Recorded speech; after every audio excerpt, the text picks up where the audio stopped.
Hello, friends, and welcome to Sleep Tight Stories.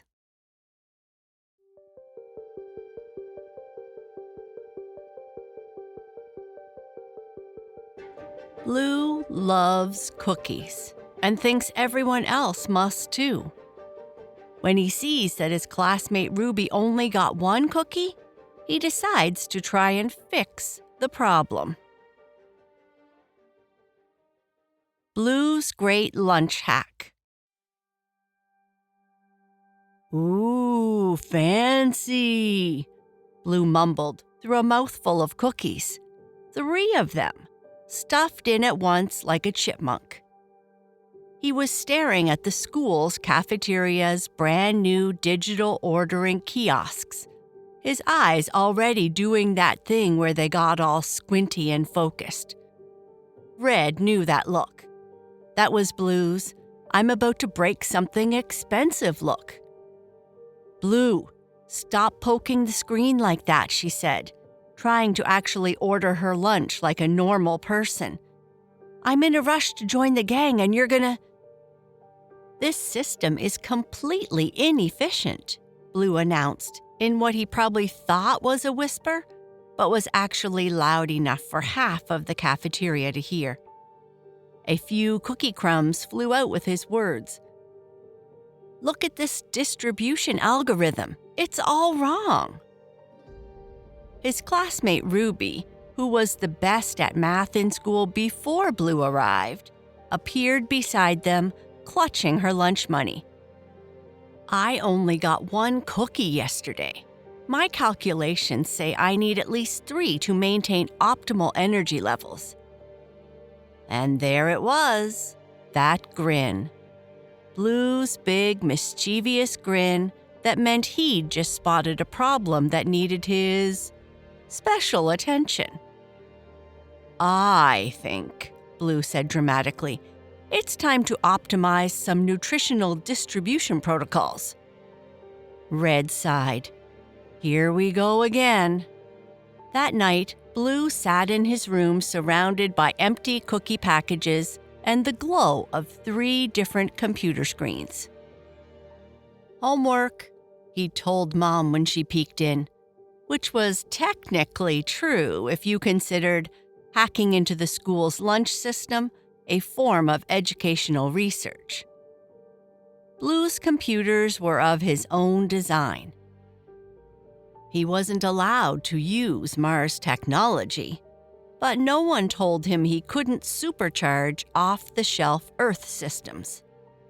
"Okay, Agent Blueberry Pancake is go for Operation Cookie Liberation," he whispered to himself, fingers flying across the keyboard.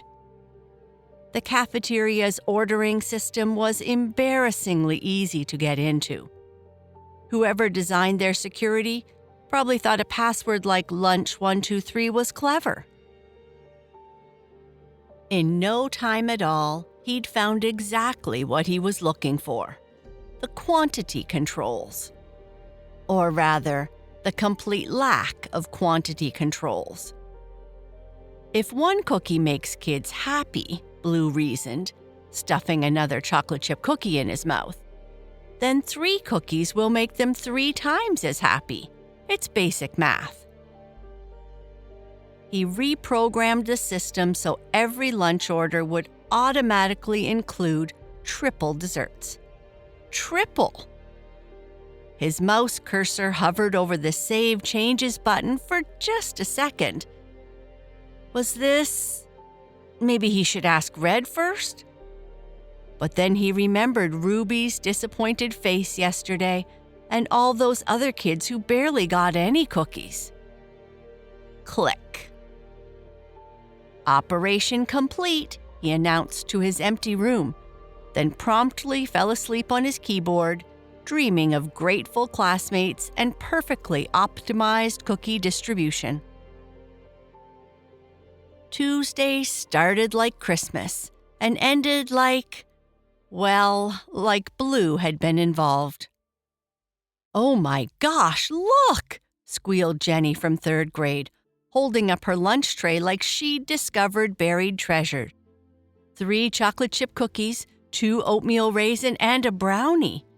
The lunch computer must love me today. Blue watched from across the cafeteria, practically vibrating with pride. His optimization was working perfectly. Kids were cheering, comparing their cookie hauls, taking pictures of their dessert mountains. Ruby walked by with 7 different cookies stacked in a precarious tower. "This is the best day ever," she announced, then immediately tried to stuff 3 cookies in her mouth at once. Blue felt like a cookie-distributing superhero. But then, around 12 p.m., things got weird. Ms. Clark, the cafeteria manager, came rushing out of the kitchen, looking like someone had just told her the building was on fire. She was clutching a clipboard and muttering things like, "Impossible," and "The math doesn't add up," and "Where did all the cookies go?" By 12:15 p.m., the 3rd grade lunch period was getting very upset because there were no cookies left. None. Not even the broken ones from the bottom of the container. "But the 1st graders got 6 cookies each," wailed Marcus, whose dramatic sobbing could probably be heard from space. Red appeared at Blue's elbow. "Blue?" she said in that careful voice that meant she knew exactly what he had done. "Why does Jenny have 14 cookies, and the 4th graders are trading their milk money for cookie crumbs?" Blue's stomach did a little flip that had nothing to do with the 12 cookies he'd managed to acquire for himself. Watching Marcus cry over the empty cookie display case, he was starting to think his perfect system might have a tiny flaw. Just a tiny one. By Wednesday, Blue couldn't ignore what his optimization had actually done. Walking past the 1st grade classroom, he heard Emma talking to her teacher. "My big brother said I was so lucky to get all those cookies yesterday, but today there's nothing, and I brought extra lunch money and everything." Her voice got all wobbly at the end. Blue's chest felt weird, like someone had replaced his lungs with deflated balloons. At lunch, Ruby mentioned that her little sister Victoria hadn't stopped talking about the cookie day and kept asking when it would happen again. "She saved her allowance to buy extra dessert today," Ruby said, poking sadly at her single regulation cookie. "But now they're rationing everything. She cried when she found out 2nd grade only gets half a cookie until further notice." "I was trying to help," Blue muttered, but the words felt all hollow and silly. "Help who?" Red asked, appearing with her own measly half cookie. "The kids who got tons of cookies, or the ones who got nothing? Because it kinda seems like you just made everything more unfair, not less unfair." Blue opened his mouth to explain about distribution algorithms and optimization protocols, but honestly, the technical explanations felt pretty lame when Victoria was saving her allowance for cookies that didn't exist anymore. That night, instead of feeling proud of his coding skills, Blue felt like he had a rock in his stomach. And for once, it wasn't because he'd eaten too many cookies. Thursday morning, Blue did something that felt scarier than hacking into any computer system. He walked up to Ms. Clark and told the truth. Hi, he said, his voice doing that squeaky thing it did when he was nervous. "I think I might have accidentally broken your lunch computer, on purpose by accident." Ms. Clark looked at him like he was speaking in code, which technically he kind of was. "I made it give everyone extra cookies," Blue explained, his words tumbling out faster now. "I thought it would make people happy, but instead it made Victoria cry and Emma spend her allowance on nothing, and now everyone's fighting over cookie crumbs, and I'm really, really sorry." To his surprise, Ms. Clark didn't yell. She just sat down heavily and rubbed her forehead. "So that's what happened to my inventory. I could fix it," Blue offered, "not by hacking, but by actually helping. Like maybe building a system that tells you when supplies are running low. With your permission this time." Ms. Clark looked at him for a long moment. Then she almost smiled. "You know what? I think the cafeteria could use a technical consultant, as long as he promises to ask before optimizing anything else."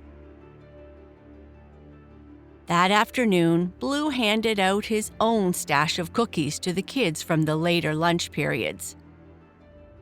They weren't fancy cafeteria cookies, just the ones from his desk drawer that he'd been hoarding. But Ruby's face lit up like he'd given her actual treasure. "Your heart was in the right place," Red said later, watching him help Ms. Clark test the new low inventory alert system. "Your methods just needed some work." Blue grinned, not his mischievous grin this time, but something warmer. "Yeah, well, turns out helping is more complicated than I thought."